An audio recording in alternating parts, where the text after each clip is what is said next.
How does a single congressman essentially scold a courtroom of federal judges and get away with it? That's the bizarre twist in the latest saga unraveling in Washington's never-ending political circus.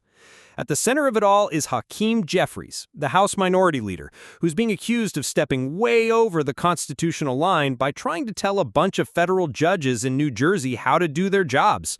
You might think that's satire, but no, this is real life.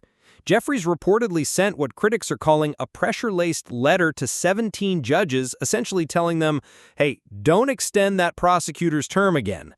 That prosecutor in question is Alina Habba, a name that's been pinging around legal circles like a rogue tennis ball.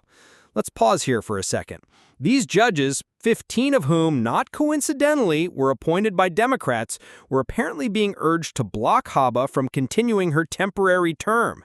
And for some reason, we're supposed to believe this was all just business as usual?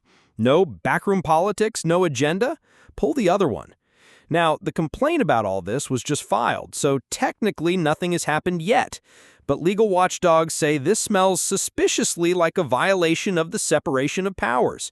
You remember that part of civics class, right? The whole idea that Congress doesn't get to micromanage the judiciary like a bossy HOA board? What's rich here is the hypocrisy.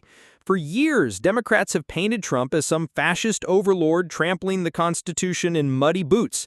Yet here we have one of their own allegedly trying to boss around federal judges like a substitute teacher who found the principal's whistle. The irony practically writes itself.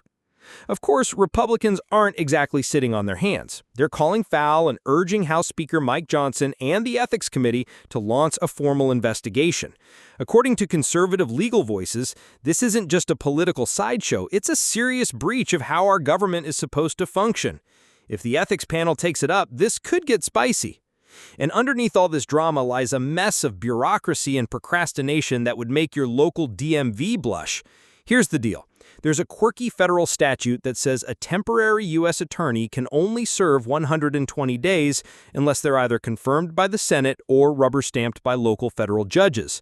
That's what's in play here. But guess what? There's a massive backlog of unconfirmed Trump-era appointments because the Senate can't seem to stay in session long enough to confirm anyone that doesn't carry Chuck Schumer's stamp of approval. So while the Senate fiddles, acting officials continue in limbo, creating this weird patchwork of temporary authority. And instead of speeding things up, lawmakers seem more interested in canceling each other's summer plans.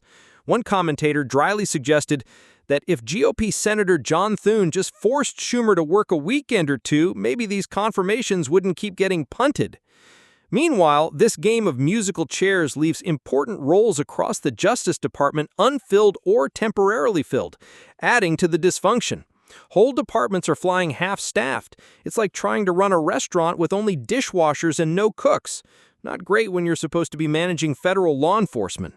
All told, what we have here isn't just a partisan feud or a quirky procedural hiccup.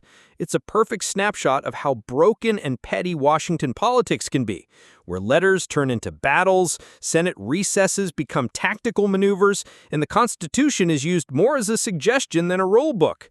Whether this investigation actually goes anywhere remains to be seen, but one thing's clear: nobody's coming out of this looking noble.